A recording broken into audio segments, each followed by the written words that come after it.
இது when we talk about gender அப்படிங்கிறது அது ஜெண்டரை பற்றி உலகத்துக்கு தெரியப்படுத்தணுங்கிற கட்டாயமே கிடையாது. ஸ்ட்ராங்கான விஷயம்னா நான் இதுதான் நான் சொல்லுவேன். ஏன்னா when there are people still who are fighting for it, ஒரு பெரிய போராட்டம் பண்ணுறது, கொடி தூக்குறது, இதை மாற்றணும், அதை பண்ணணும், இதை பண்ணணும்னா அதுக்கு என்ன தேவையே கிடையாது. ஏன்னா நீங்கள் யாருன்னு உங்களை வந்து சுற்றி இருக்கவங்க அக்செப்ட் பண்ணிக்க வேண்டிய அவசியமே கிடையாது. உள்ள போகிறப்ப நான் என்ன நினச்சேன்னா, நான் இந்த ஒரு மெசேஜ் தான் நான் எடுத்துகிட்டு போகிறேன். அதை கன்வே பண்ணுறதுக்கு 107 நாள்லாம் தேவையில்லை. கொஞ்ச நாள் இருந்தாலும் நம்ம காட்டுனா போதும். ஒரு காமனராக போகிறப்போ நம்ம யாருன்னு அவங்களுக்கு புரிய வச்சு, நம்ம கேம் பிளே புரிய வச்சு, நம்மளை பிடிச்சி அவங்க சப்போர்ட் பண்ணி 107 நாள் போகிறலாம் நடக்காத விஷயம். 2 வாரம் 3 வாரம் இருந்தாலும் போதும், நம்ம மூஞ்சி தெரிஞ்சிருச்சா, நம்ம மெசேஜை கொடுத்துட்டோமா வெளில வந்துடலாங்கிற ஐடியாவில் தான் போனேன். But when we talk about like financial stability, அதுக்காக ஒரு டிகிரி பண்ணணும், அதுக்காக ஒரு வேலைக்கு போகணுன்னு தான் ஐ ended up with engineering. But அதுக்குள்ளே ஒர்க் பண்ணதுக்கு அப்புறமா நம்மளே கொஸ்டின் கேட்டு போல, என்ன பண்ணிட்டு இருக்கோம், நமக்கு இது நிஜமாவே ஒரு சோல் சாட்டிஸ்ஃபேக்ஷன் கொடுக்குதா, இதுதான் நம்மளா, அவ்வளோதான் நம்ம வாழ்க்கை எங்கேயே முடிஞ்சு போச்சா அப்படின்னு என்ன நானே கொஸ்டின் கேட்டுக்க ஆரம்பிச்சதுக்கப்புறம் தான் இது இல்லை, இது நான் கிடையாது. உமன் எம்பவர்மெண்ட் பற்றி பேசுகிறப்போ ஒரு காலத்தில் பொண்ணா நீ வந்து அடுப்படியில் தான் இருக்கணும், அப்படி சப்ரெஸ் பண்ணி போதும் எங்களை விடுங்க, நாங்கள் வெளியில் வாரோம் அப்படின்னு சொல்லி வந்தது தான் இப்போ இவ்வளோ பேரை நம்ம பார்க்க முடியுது.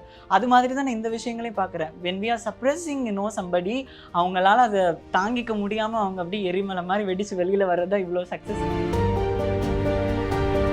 நமக்கு நம்மளே ஒரு வட்டம் போட்டுக்கிறோம், இப்படி தான் இருக்கணும், இதை தான் பண்ணணும் அப்படி சொல்லி நமக்கு நம்மளே ஒரு வட்டம் போட்டுக்கிறோம். ஆனால் வாழ்க்கை அது கிடையாது.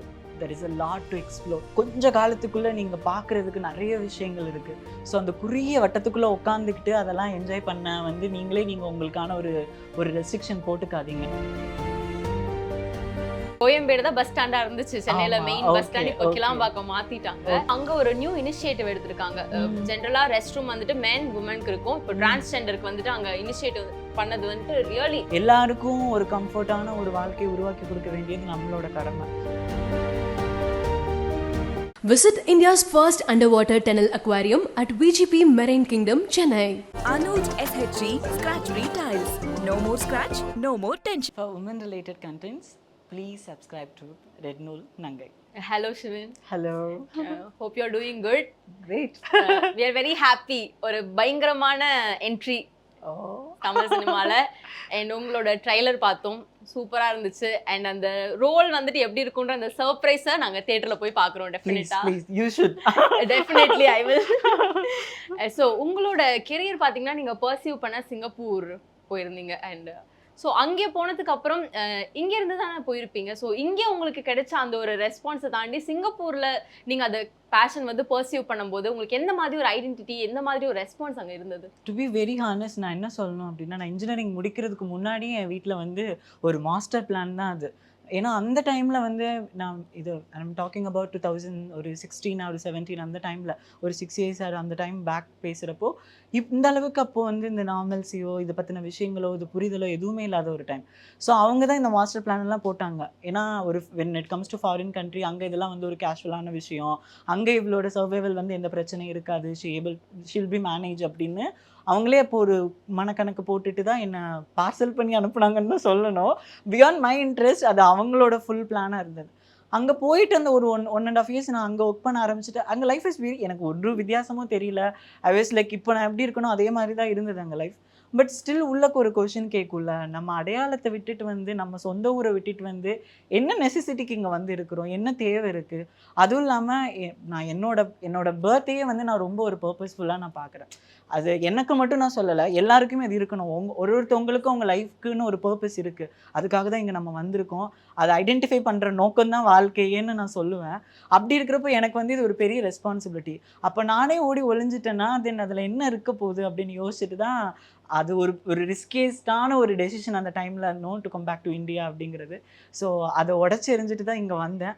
பட் அந்த ரிஸ்க்கு அந்த டைமில் என்னால் துணிஞ்சு முடிவெடுக்க முடிஞ்சதுனால தான் இன்றைக்கி நான் இங்கே உட்காந்துருக்கேன்னு ரொம்ப ஸ்ட்ராங்காக பிலீவ் பண்ணுறேன். யா 100%. அண்ட் இப்போ பார்த்தீங்கன்னா ரீசெண்டாக இந்த பஸ் ஸ்டாண்ட்லாம் மாற்றிட்டாங்க. இங்க கோயம்பேடு தான் பஸ் ஸ்டாண்டா இருந்துச்சு சென்னையில, மெயின் பஸ் ஸ்டாண்ட் இப்போ கிளாம்பாக்கம் மாத்திட்டாங்க. மாத்தினதுக்கு அப்புறம் அங்க ஒரு நியூ இனிஷியேட்டிவ் எடுத்திருக்காங்க. ஜெனரலா ரெஸ்ட் ரூம் வந்துட்டு மென் உமனுக்கு இருக்கும், இப்போ டிரான்ஸ்ஜெண்டருக்கு வந்துட்டு அங்க இனிஷியேட்டிவ் பண்ணது வந்துட்டு ரியலி Great, great. ஏன்னா எல்லாருமே திட்டிட்டு இருக்காங்க, ஏங்க பஸ் ஸ்டாண்ட் இங்க இருந்து ரொம்ப தூரம் அவ்வளவு கொண்டு போய் தூரம் வந்திருக்கு வச்சிட்டீங்க அப்படின்ட்டு. அப்படின்னு. பட் அந்த ஒரு விஷயம் வந்துட்டு எல்லாருமே ரொம்ப பிரைஸ் பண்ணிட்டு இருக்க ஒரு விஷயமா இருக்குது. So your view on that. என்ன கேட்டிங்க அப்படின்னா, இஃப் சம்படி சில பேருக்கு வந்து தே ஆர் டிமாண்டிங் இட் அப்படின்னா, அதை ப்ரொவைட் பண்ண வேண்டிய கட்டாயத்தில் நம்ம இருக்கிறோம். ஏன்னா இந்த உலகம் வந்து எல்லாருக்கும் ஒரு கம்ஃபர்ட்டான ஒரு வாழ்க்கையை உருவாக்கி கொடுக்க வேண்டியது நம்மளோட கடமை. ஸோ என்ன கேட்டிங்கன்னா, நான் அதுக்கு நெசசிட்டி இல்லைன்னு நான் கூட சொல்லுவேன். ஏன்னா அப்படி சக மனுஷங்களை சகிச்சிக்க கூட முடியாத அளவுக்கு ஒரு உலகத்தில் நம்ம இருக்கோமா அப்படிங்கிற ஒரு கொஸ்டின் எனக்கு கேட்கப்படுத்தணும். But there are people who demanding it. அவங்களுக்கு உங்கள் பிரச்சனையே வேணாம், எங்களை பீஸ்ஃபுல்லாக வாழ விடுங்கன்னு when somebody is demanding it, அதுக்கான ஒரு எப்படி சொல்கிறது, அதுக்கான ஒரு இன்ஃப்ரா உருவாக்கி கொடுக்க வேண்டிய கட்டாயத்தில் நம்ம இருக்கிறோம். அது நம்மளோட கடமைன்னு நான் சொல்லி பார்ப்பேன் நான். அந்த வகையில் ஆப்வியஸ்லி இந்த வந்து நம்ம ஒரு ஹியூஜ் ரெஸ்பெக்ட் இந்த மாதிரி ஒரு டெசிஷன் எடுத்துகிட்டு வந்ததுக்கு. கிரேட். அண்ட் நீங்க வந்து ஓக்கல் அட்வொகேட் ஆஃப் LGBTQ கம்யூனிட்டி. அப்படி இல்லைங்க, அப்படிலாம் நம்மளே சொல்லிக்கலாம். பட் அது பர்டிகுலர்னு இல்லை. I'm like whenever there is not right, whenever there is not going right அப்படிங்கிறப்போவே யார் வேணால் பேசலாம். ஸோ அதுக்கு நம்ம ஒரு வாய்ஸாக இருக்கணும்னு அவசியம் இல்லை. ஸோ யாருக்கு என்ன வேணால் தோணுதோ எப்போ வேணால் பேசலாம், எப்போ வேணால் வாய்ஸ் கொடுக்கலாம் அப்படின்னு தான். ஓகே, நீங்க வாய்ஸ் கொடுத்த ஒரு ஸ்ட்ராங்கான விஷயம் அதை பற்றி என்னவா இருக்கும்? ஸ்ட்ராங்கான விஷயம்னா நான் இதுதான் நான் சொல்லுவேன். ஏன்னா when there are people still who are fighting for it, ஒரு பெரிய போராட்டம் பண்ணுறது, கொடி தூக்குறது, இதை மாற்றணும், அதை பண்ணணும், இதை பண்ணணும்னா அதுக்கு என்ன தேவையே கிடையாது. ஏன்னா நீங்கள் யாருன்னு உங்களை வந்து சுற்றி இருக்கவங்க அக்செப்ட் பண்ணிக்க வேண்டிய அவசியமே கிடையாது. நீங்கள் யாருன்னு உங்களுக்கு புரிஞ்சிருந்தா போதும், நீங்கள் உங்களை அக்செப்ட் பண்ணிக்கிட்டால் போதும். உங்களுக்கு உங்கள் பாடி என்ன, உங்களோட ஏன்னா இது when we talk about gender அப்படிங்கிறது, அது ஜெண்டரை பற்றி உலகத்துக்கு தெரியப்படுத்தணுங்கிற கட்டாயமே கிடையாது. ஏன்னா ஒரு ஆண் போய் நான் ஆணுன்னு எங்கேயும் போய் தெரியப்படுத்துறது கிடையாது, ஒரு பெண் போய் ஒரு பெண்ணுன்னு தெரியப்படுத்த போகிறது கிடையாது. ஏன்னா when we talk about gender, அது வந்து 2 பேருக்குள்ளே இருக்கக்கூடிய அந்த அதுக்காக மட்டும்தானே தவிர ஒரு எப்படி சொல்கிறது, ஒரு சோஷியலி ஒரு கன்ஸ்ட்ரக்டிவான ஒரு விஷயமா நான் அதை பார்க்கல. ஸோ அப்படிங்கிறப்போ அங்கே அதுக்கான நெசசிட்டியே கிடையாது. ஸோ அந்த மாதிரி ரொம்ப கொடி தூக்கி ஒரு விஷயம் பண்ணணுமேனு பண்ணாமல் அதை அழகாக பியூட்டிஃபுல்லாக கிரேஸ்ஃபுல்லாக எது எப்படி இருக்கோ அதை அப்படியே பார்க்குறது தான் அழகுன்னு நான் ரொம்ப நம்புவேன். ஸோ அதை தான் நான் வந்து பிக் பாஸில் பண்ணியிருக்கேன். அது அப்படியே கன்வே ஆகிருக்கு வெளியில். பார்க்குற ஆடியன்ஸுங்களும் அந்த தாட் ப்ராசஸை வந்து அப்ரிஷியேட் பண்ணியிருக்காங்க. பார்க்குற சில பேரண்ட்ஸோட மைண்ட் செட் மாறி இருக்குது. அவங்க கிட்ஸை சப்போர்ட் பண்ண ஸ்டார்ட் பண்ணிட்டாங்க அப்படின்னு நினைக்கிறப்போ எனக்கு ரொம்ப சந்தோஷமாக இருக்குது. ஏன்னா ஒரு கிட்டோட மைண்டு மாறாதா, ஒரு பேரண்ட்டோட மைண்டு மாறாதான்னு நினச்சி உள்ளே போனேன். எனக்கு நான் வெளில வந்ததுக்கப்புறம் அவ்வளோ மெசேஜஸ் பார்க்குற எல்லாரும் வந்து உங்களால் எங்கள் வீட்டில் சப்போர்ட் பண்ணிக்கிட்டாங்க, எங்களை வந்து அவங்க வீட்டில் வச்சுட்டு என்னோட பிஸ்னஸ்க்கு சப்போர்ட் பண்ணிட்டாங்க. என் மைண்ட் செட்டே மாறிடுச்சு. நான் முன்னாடி வேறு ஏதோ பண்ணிட்டு இருந்தேன், இப்போ என்னோட நோக்கமே வேறு மாதிரி இருக்குது அப்படின்னு அவங்களாம் சொல்கிறப்போ ரொம்ப சந்தோஷமா இருக்கு. As I told you, this is what my purpose. So I really feel fulfilled there. And I'm happy இது கேட்கும்போது. ஏன்னா நீங்க பிக் பாஸ் அப்படின்னு ஒரு விஷயம் சொல்லும்போது சிவன் இஸ் a word, சிவனே இஸ் a emotion, right? ஏன்னா உங்க யாருமே சிவனை கூப்பிடல. இந்த கமெண்ட்ல கூட இப்ப எடுத்து பார்த்தா சிவனே. Even recently we went to like Mahalakshmi Engineering College promotions-க்காக போயிருந்தோம். அங்க கூட ஸ்டூடெண்ட்ஸ் எல்லாருமே ஸ்டில் டைரக்டர் அப்படிதான் மூவ் பண்ணிட்டு இருக்காரு. வேணாமா ஈஸி அப்படிதான் கூப்பிட்டு இருக்காரு. ஸ்வீட் இல்ல. ஏன்னா பிக் பாஸ் அப்படின்ற ஒரு இடம் வந்துட்டு அன்ஃபில்டர்டு பிளேஸ். நீங்க அங்க போய் எந்த ஃபில்டரும் பண்ண முடியாது. கேமராஸ் ஆல் ஆர் வாட்சிங் யூ அப்படின்றப்போ அந்த முடிவு எடுக்கிறதே ஒரு தைரியமான விஷயம். நீங்க உள்ள போகும்போது என்ன நினைச்சீங்க, வெளில வந்துட்டு என்ன நினைச்சீங்க? அதுதான் நான் உள்ள போறப்ப நான் என்ன நினைச்சேன்னா, நான் இந்த ஒரு மெசேஜ் தான் நான் எடுத்துட்டு போறேன். அதை கன்வே பண்றதுக்கு 107 நாள்லாம் தேவையில்லை. கொஞ்ச நாள் இருந்தாலும் நம்ம காட்டுனா போதும். ஒரு காமனரா போறப்போ நம்ம யாருன்னு அவங்களுக்கு புரிய வச்சு, நம்ம கேம் பிளே புரிய வச்சு, நம்மளை பிடிச்சி அவங்க சப்போர்ட் பண்ணி 107 நாள் போறலாம் நடக்காத விஷயம். 2 வாரம் 3 வாரம் இருந்தாலும் போது, நம்ம மூஞ்சி தெரிஞ்சிருச்சா, நம்ம மெசேஜை கொடுத்துட்டோமா வெளில வந்துடலாங்கிற ஐடியால தான் போனேன். ஐ டிடன்ட் ஈவன் எக்ஸ்பெக்ட் நான் செகண்ட் ரன்னர் போறேன் வருவேன்ல நான் யோசிச்சு கூட பார்த்ததில்லை. ஆனால் நான் சொல்லணும்னா என்ன நடந்தாலும் எது நடந்தாலும் அந்த உண்மைன்னு ஒரு விஷயம் இருக்குல்ல, அந்த ஜென்யூனிட்டிக்கு மக்கள்கிட்ட எப்போதுமே ஒரு அங்கீகாரம் இருக்குங்கிறது அதுக்கு நான் லைவ் எக்ஸாம்பிளாக இருக்கிறேன்னு நான் நினைக்கிறப்போ ரொம்ப சந்தோஷமாக இருக்குது. என்ன இருந்தாலும் உங்களோட ஜென்யூனிட்டியை வந்து மக்கள் வந்து எப்போதுமே ஆதரிப்பாங்க, சப்போர்ட் பண்ணுவாங்க. ஸோ அந்த ஒரு ஃபோர்ஸில் தான் இப்போ வரைக்கும் போயிட்டு இருக்கு லைவ். கண்டிப்பா. அண்ட் சிவன் அவர்கள் வந்து ஆரம்பத்திலே நான் மாடல் தான் ஆவேன் அப்படின்னு ஃபிக்ஸ் பண்ணிட்டாங்களா, இல்லை இது ஆக்சிடென்டல் திங்கா? மாடலிங் இல்லை, I like to perform. Since my childhood வந்து நான் ரொம்ப வந்து இந்த மாதிரி விஷயங்களெல்லாம் லைக் எக்ஸ்ட்ரா கரிக்குலர் ஆக்டிவிட்டீஸில் நான் ரொம்பவே இன்வால்வ்டாக இருந்திருக்கேன். லைக் டான்ஸாக இருக்கட்டும், ட்ராமாவாக இருக்கட்டும், லைக் எலக்யூஷன்ஸாக இருக்கட்டும், எஸ்ஏ ரைட்டிங், பொயட்ரி, இதுலலாம் எனக்கு ரொம்ப ஆல் இன் ஆல் ரொம்ப இன்ட்ரெஸ்ட் ஜாஸ்தி எனக்கு. லைக் ஐ ஆல்மோஸ்ட் லைக் எல்லா காம்படிஷன்ஸ் போகிறது, ஸ்கூலுக்கு ப்ரைஸஸ் வாங்கி கொடுக்குறது, கொடுக்குறது, அந்த மாதிரி நான் ரொம்பவே இன்வால்வ்டாக இருந்திருக்கேன் நான். But you know when we talk about like financial stability, அதுக்காக ஒரு டிகிரி பண்ணணும், அதுக்காக ஒரு வேலைக்கு போகணுன்னு தான் I ended up with engineering. But அதுக்குள்ளே ஒர்க் பண்ணதுக்கு அப்புறமா நம்மளே கொஸ்டின் கேட்டு போகல, என்ன பண்ணிட்டு இருக்கோம், நமக்கு இது நிஜமாவே ஒரு சோல் சாட்டிஸ்ஃபேக்ஷன் கொடுக்குதா, இதுதான் நம்மளா, அவ்வளோதான் நம்ம வாழ்க்கை இங்கேயே முடிஞ்சு போச்சா அப்படின்னு என்னை நானே கொஸ்டின் கேட்டுக்க ஆரம்பிச்சதுக்கப்புறம் தான் இது இல்லை, இது நான் கிடையாது அப்படின்னு சொல்லி டிசைட் பண்ணி தான் நான் இங்கே தான் இருக்கணும், இதுதான் எனக்கான உலகம் அப்படின்னு நான் டிசைட் பண்ணிட்டு உள்ளே குதிச்சது தான் மாடலிங்காக இருக்கட்டும், சினிமாவாக இருக்கட்டும், பிக் பாஸாக இருக்கட்டும், எவ்ரிதிங் ஃபைன். அண்ட் பார்த்தீங்கன்னா இப்போ மாடலிங் அப்படின்னு எடுத்துக்கிட்டா அதுக்கு மேக்கப் வந்து டிஃப்ரெண்ட்டாக இருக்குமோ, மேக்கப் ஸ்டைலிங் எல்லாம் அதுக்கும் எங்க சினிமாக்கும் நீங்க பண்ற மேக்கப் எவ்வளோ வேரி ஆகும்? ஏன்னா like when we talk about modeling, you are representing something. But whereas in cinema இல்லை whereas ஒரு இண்டிவிஜுவலாக நீங்கள் ரெப்ரசென்ட் பண்ணிக்கிறப்போ you are representing yourself. So இது ரெண்டுக்குமான டிஃப்ரென்ஸ் இருக்குது. ஒரு பிராண்டையோ இல்லை ஒரு சம் அதர் திங்ஸை நீங்கள் ரெப்ரசென்ட் பண்ணிக்கிறதுக்கும் உங்களை நீங்களே ரெப்ரசென்ட் பண்ணிக்கிறதுக்கும் நிறைய டிஃப்ரென்ஸ் இருக்குல்ல. இங்கே வந்துட்டு ஃப்ரீடம் நிறைய இருக்குமோ சினிமாவில் makeup? It's not about freedom. Like modelling அப்படிங்கிறப்போ ஐ மைட் பி யாரோடைய ஒரு காஸ்டியூமை நான் வந்து மாடல் இல்லை யாரோடைய மேக்கப்பை வந்து நான் உங்களுக்கு ரெப்ரசென்ட் பண்ணுவேன். அப்படிங்கிறப்போ அப்போ நான் என்னோட எமோஷன்ஸ் என்ன, என்னோட ஃபீல் என்ன, என்னோட ஃப்ரீடம் ஆஃப் எக்ஸ்பிரஷன் என்னங்கிறது அங்கே நான் தெரியப்படுத்த முடியாது. I'm working for some other brand, I'm working for some other people. So அப்போ அவங்களுக்காக நான் ஜஸ்ட் ஒரு model, that's what we are calling it, we are calling it as model. So but whereas இங்க சினிமா அப்படிங்கிறப்போ it's like expressing your personality. So இப்போ நான் சில பேர் ரொம்ப போல்டாக இருக்குன்னு ஆசைப்படுவாங்க. ஸோ தே அவங்க லுக்கே ரொம்ப போல்டாக அப்பியராக இருப்பாங்க, ரொம்ப அப்பீலிங்காக இருப்பாங்க. சில பேர் ரொம்ப சாஃப்டாக க்யூட்டாக பப்ளியாக அப்படி இருப்பாங்க. ஸோ அவங்களோட ப்ரெஃபரன்சஸ் அந்த மாதிரி இருக்கும். But whereas modelling you should be ready to உங்களுக்கு you should be ready to pull off all the roles, characters. உங்களுக்கு என்னெல்லாம் ஆப்பர்ச்சுனிட்டி வருதோ அதெல்லாம் you should be able to pull off. So அதுதான் மாடலிங் நான் பார்க்குறேன். அப்படி பார்க்குறப்போ ஹியூஜ் டிஃப்ரென்ஸ் ரெண்டுக்கும். ரைட். ஆஸ் யூ செட் இப்போ அந்த ஈக்குவாலிட்டின்ற விஷயம், அந்த ஜெண்டர் அப்படின்ற விஷயத்தை பற்றி யாரும் பேசவே தேவையில்லை. ஏன்னா அது அவங்கவுங்க சாய்ஸ் ரிவீல் பண்ணுறதும் பண்ணாலும் அப்படின்றப்போ நிறைய சேஞ்சஸ் நம்ம சொசைட்டியில் பார்த்துட்டு இருக்கோம். ஸோ சின்ன சின்ன விஷயமா இருந்தா கூட we are developing towards a progressive, right, we are progressive அப்படின்றப்போ நிறைய trans women இனிஷியேட்டிவ் எடுத்து எல்லா துறையிலையுமே பெண்கள் எல்லா துறையிலையும் சாதிக்கிறாங்கப்பா. அந்த ஸ்டேட்மெண்ட் மாதிரி trans women also succeeding in every field அப்படின்றது வந்துருச்சு. Recently I read one news that first ticket collector Sindhu அப்படின்ற ஒருத்தவங்க ஆகியிருக்காங்க. First transgender woman ticket collector அப்படின்ற ஒரு பெரிய பெருமையை அவங்க வாங்கியிருக்காங்க. So your view on this, எல்லா ஃபீல்டுலையும் சக்ஸஸ் ஆகுறாங்க, அதுக்கெல்லாம் அந்த இன்ஸ்பிரேஷன் பாயிண்ட்னு ஒன்று இருக்கும் இல்லையா? ஸோ அதை பற்றி நான் ஒரு டைமில் எல்லாரும் சப்ரெஸ் பண்ணி வச்சுருந்துருப்பாங்கல்ல. இப்படி லைக் நம்ம எப்படி பொண்ணுங்களோட உமன் எம்பவர்மெண்ட் பற்றி பேசுகிறப்போ ஒரு காலத்தில் பொண்ணு நீ அடுப்படியில் தான் இருக்கணும் அப்படி சப்ரெஸ் பண்ணி போதும் எங்களை விடுங்க நாங்கள் வெளியில் வாரோம் அப்படின்னு சொல்லி வந்தது தான் இப்போ இவ்வளோ பேரை நம்ம பார்க்க முடியுது. அது மாதிரி தான் நான் இந்த விஷயங்களையும் பார்க்குறேன். when we are suppressing somebody, அவங்களால அதை தாங்கிக்க முடியாமல் அவங்க அப்படி எரிமலை மாதிரி வெடிச்சு வெளியில் வர்றதா இவ்வளோ சக்ஸஸ்க்கான ஒரு இதுவாக நான் பார்க்குறேன். எஜுகேஷன்ன்ற விஷயத்தை கையில் எடுத்து ட்ரூ அது இந்த ஜெண்டர்னு கிடையாது, எல்லாருக்குமே அவங்க லைஃப்பில் அவங்க ஸ்டேபிளாக இருக்கணும் அப்படிங்கிறது. ஏன்னா அதுதானே உங்களுக்கு உங்களை எப்படி சொல்கிறது, ஒரு மனுஷன் இருந்து ஒரு ரெஸ்பான்சிபிள் இண்டிவிஜுவலாக மாற்றுறது எஜுகேஷன் மட்டும்தான். அதுதான் உங்களுக்கு வாழ்க்கையவே கற்றுக் கொடுக்கும். ஸோ அந்த வகையில் பார்க்குறப்போ அப்படிதான் எல்லாரும் மோல்டாக இருக்காங்கன்னு நான் நினைக்கிறேன் நான். ஸோ அது ஒரு பெரிய டூல்.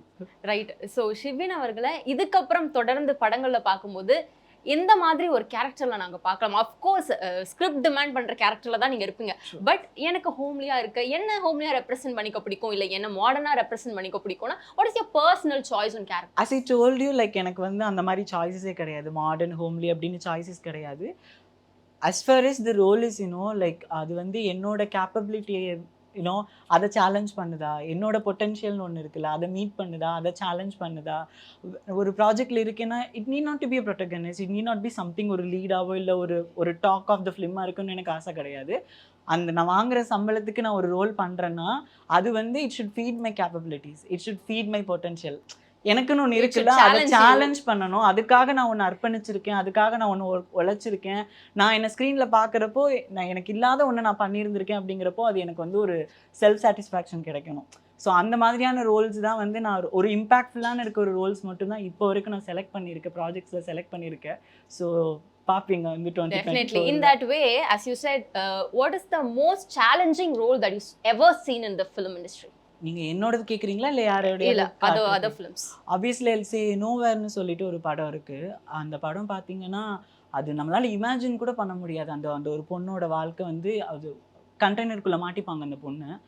அப்போது இத்தனைக்கும் அந்த பொண்ணு கன்சீவாக இருப்பாங்க. குழந்தை வந்து கண்டெய்னருக்குள்ளே பிறக்கும். கடலில் வந்து கண்டெய்னர் மிதந்துட்டு இருக்கும். அந்த எமோஷன்ஸை ரொம்ப பியூட்டிஃபுல்லாக எக்ஸ்பிரஸ் பண்ணியிருப்பாங்க. சாப்பிட ஒன்றும் இருக்காது. என்ன பண்ணுவாங்க, அவங்களோட குடலை அவங்களே எடுத்து சாப்பிடுவாங்க. அந்த எக்ஸ்பிரஷன்லாம் அந்த பொண்ணு வெளிப்படுத்தின விதம் நம்மளால ஸ்டில் சீயா கூஸ்பம்ஸ். சீரியஸ்லி நம்மளால இமேஜின் கூட பண்ணி பார்க்க முடியாது. ஒரு பொண்ணு வந்து எப்படி இப்படி பெர்ஃபார்ம் பண்ண முடியுது. அது வந்து யாருமே இருக்க மாட்டாங்க. இப்போ மேக்கிங்னு வரப்போ when we talk about technical things பேசுகிறப்போ படம் ஃபுல்லாக ஒரு கண்டெய்னர் ஒரு பொண்ணு அவ்வளோதான். அதை வச்சு ஒரு படம் எடுத்திருக்காங்க. அப்போ மென்டலி அவங்க எவ்வளோ வந்து ஸ்டேபிளாக இருந்திருக்கணும் இந்த விஷயங்களை கோ த்ரூ பண்ணுறதுக்கு.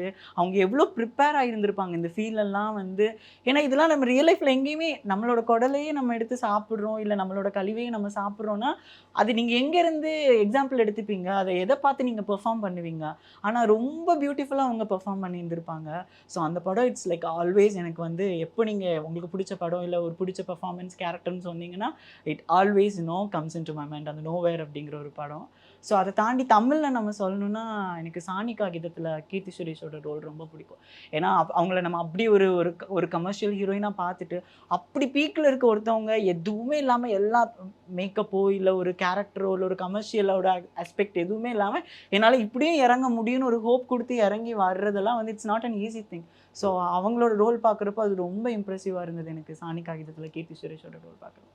ஸோ ஹியர் அண்ட் தேர் இந்த மாதிரி சில விஷயங்கள் தான் என்னை ரொம்ப இன்ஸ்பயர் பண்ணியிருந்திருக்கு. Fine I can hear you. And அதே மாதிரி ஹேர் கேர் ஸ்கின் கேர் அப்படின்றது வந்துட்டு it is very important thing. நம்ம வந்து மேக்கப் பண்ணுறோம் அப்படின்றத தாண்டி எண்ட் ஆஃப் த டே வீட்ல வந்துட்டு நம்ம போனோடனே மெயின்டைன் பண்றது it's very difficult. You should not ask me this question because நான் அதுல ரொம்ப வீக். எனக்கு இந்த மெயின்டைன் பண்ற எந்த விஷயமே பிடிக்காது. That's why I hate kids and pets. எனக்கு பிடிக்கவே பிடிக்காது kids because they are high maintenance ஆன ஒரு விஷயம்ல. அதெல்லாம் எனக்கு பிடிக்கவே பிடிக்காத விஷயம். ஸோ ஆனால் இப்போ வேறு வழி இல்லை. when we are into this field நம்ம சில விஷயங்கள் பண்ணி தான் ஆகணும் அப்படின்னா. பட் நான் அவ்வளோலாம் பண்ணுறது கிடையாது. ஜஸ்ட்டு தூங்குறப்போ மேக்கப் ரிமூவ் பண்ணிட்டு தூங்குறமா அவ்வளோதான். தென் அவ்வளோதானே தவிர ஐம் ஃபுல்லி இன்டு மேக்கப்புங்க. அது போதுங்க. இந்த மெயின்டெனன்ஸ் எல்லாம் நமக்கு வராது. ஸோ நம்ம வந்து க்ரூமிங்கில் பார்த்துக்கலாம். நம்மளை மெயின்டைன் பண்ணுற வேலைலாம் நமக்கு வேண்டாம் அப்படின்னு. இப்போ புரியுது அவ்வளோ ஜென்யூனா இருக்கீங்க அப்படின்ட்டு. அந்த ஏன்னா அது ஒரு பெரிய விஷயம் இல்லை. அது ஒரு லாங் டேர்ம் கமிட்மெண்ட் வேற. இதுனா எந்திரிச்சோமா மேக்கப் போட்டோமா பிடிச்ச நேரத்துக்கு பிடிச்சதுக்கு தகுந்த மாதிரி மூஞ்சியை மாற்றிக்கிட்டோமா போனோமான்னு இருந்துடலாம். So unfiltered talk of Shivin Ganeshan exclusively on Red Zone Nangai. Fine. And வந்துட்டு so women gradually develop ஆகிட்டே இருக்கும். Still girls are struggling அவங்க passion அச்சீவ் பண்றதுக்கு நிறைய இடங்கள்ல. So what is your advice or suggestion to that girls? அப்படி சொல்லணும்னா நமக்கு நம்மளே ஒரு வட்டம் போட்டுக்கிறோம். இப்படி தான் இருக்கணும், இதை தான் பண்ணணும் அப்படி சொல்லி நமக்கு நம்மளே ஒரு வட்டம் போட்டுக்கிறோம். ஆனால் வாழ்க்கை அது கிடையாது. there is a lot to explore. கொஞ்ச காலத்துக்குள்ளே நீங்கள் பார்க்குறதுக்கு நிறைய விஷயங்கள் இருக்குது. ஸோ அந்த குறுகிய வட்டத்துக்குள்ளே உட்காந்துக்கிட்டு அதெல்லாம் என்ஜாய் பண்ண வந்து நீங்கள் உங்களுக்கான ஒரு ரெஸ்ட்ரிக்ஷன் போட்டுக்காதீங்க. டேக் ரிஸ்க், அக்செப்ட் சேலஞ்சஸ், வெளியில் வாங்க, துணிஞ்சு முடிவெடுங்க. எங்கேயும் எதுவும் நின்று போயிட போகிறது கிடையாது, எதுவும் என்றைக்கும் உடஞ்சி போயிட போகிறது கிடையாது. ஸோ துணிஞ்சு வெளியில் வந்தீங்கன்னா இந்த உலகம் வந்து உங்களுக்கு கொடுக்கறதுக்காக அவ்வளோ விஷயங்களை வச்சுட்டு வெயிட் பண்ணிட்டு இருக்கு. அதுக்கு you need to come out. So வெளியில் வாங்க, அவ்வளோதான். So sweet. And finally I will tell one word. அந்த வேர்டு கேட்டவனே ஒருத்தர் பேர் சொல்லணும். Okay okay okay. This will be the end of the session. Okay, great. Okay. Respect.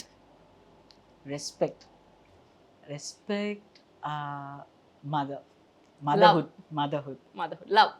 Love ourselves. நம்ம தான் love. Crush. Inspiration. என்னை பொறுத்த வரைக்கும் நான் க்ரஷ்ஷாக நான் அப்படி தான் பார்க்குறேன். நான் somebody should inspire us like in any ways. Okay. ஒரு பொண்ணு அவங்கள நம்ம வேறு ஏதோ ஒரு வகையில் ஏன்னா லைக் அதுதான் ஒரு விஷயமா இருக்கும்னு நான் நினைக்கிறேன். ஒரு லாங் டேர்ம் ரிலேஷன்ஷிப்பில் போகிறப்போ ஏதோ நம்மளை வந்து அவங்கள பார்க்க சொல்லிகிட்டே இருக்கோம். அவங்களோட ஏதோ ஒரு விஷயம் நம்மளை ஈர்த்துட்டே இருக்கும்ல. ஸோ ஐ வுட் சே கண்டிப்பாக அட்மிரேஷன் ஆர் இன்ஸ்பிரேஷன் சொல்லுவேன். That is your crush. Yes. For me that's very important. Okay. Cinema love. For me it's love. Completely I'm in love with. Okay. And finally gratitude. பீப்புளுங்க அவங்க கொடுக்குற அந்த unconditional love and support. I'm just living the life of gratitude. இது வரைக்கும் நான் வந்து என்னென்னமோ நினச்சி அப்படிலாம் வந்துட்டு இருந்தேன். பட் இதுக்கப்புறம் வாழ்கிற வாழ்க்கையெல்லாம் அவங்களுக்காக மட்டும்தான். ஸோ அவங்க தான் பீப்புள்ஸ் மட்டும்தான் என்னை It's so பொறுத்த sweet of you, Sumin. Thank you nice talking to you. Admire பண்ணிட்டு இருக்கீங்க, இன்ஸ்பயர் பண்ணிட்டு இருக்கீங்க. இதே மாதிரி கண்டினியூவா பண்ணுங்க. அண்ட் நாங்களும் அதை அப்படியே ஃபாலோ பண்ணி thank you so much. Thank you so I much. really had a great time. It was a meaningful conversation. Thank you so much for bringing up such questions. Thank you so much, and all the very best for all your upcoming futures. We are waiting to watch you in theaters. Thank you so much. Thank you. Visit India's first underwater tunnel aquarium at VGP Marine Kingdom, Chennai. Anuj SHG Scratch Free Tiles. No more scratch, no more tension.